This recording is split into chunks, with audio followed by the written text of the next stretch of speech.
parents had, wouldn't we be in much better shape?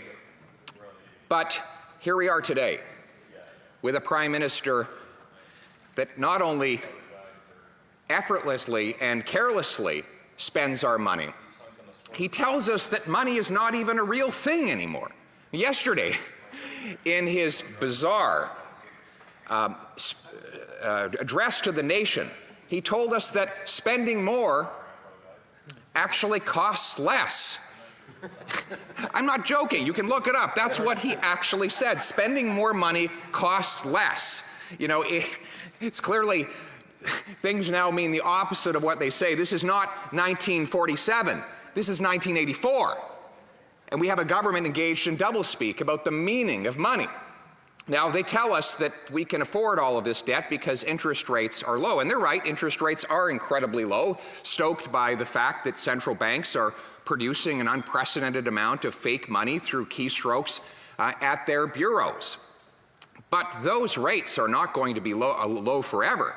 Unless you believe that the debt will be paid off before the rates rise, then you have to believe that we've got trouble down the road.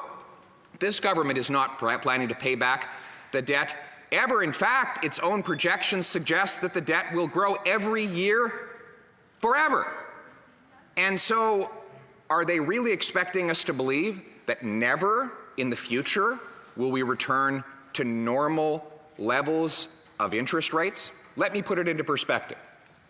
This year, the effective interest rate across all of our debt will be somewhere in the neighborhood of 2%. That's not the bond yield today, but it's the average across the entire stock of federal debt, about 2%. The average over the last 2 decades is 5%. Do you know what the difference is between 5%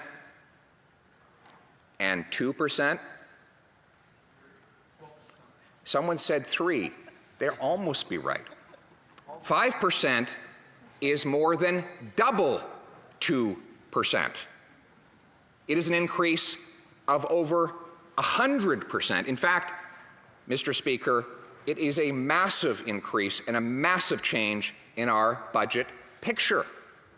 When you more than double the interest rate applying to over $1 trillion of debt, you massively increase the amount of money diverted from social programs into the hands of wealthy and greedy bondholders, those people who lend us their money. They're not a charity, Mr. Speaker. They're in it for profit. So let's calculate what every point of increase would cost.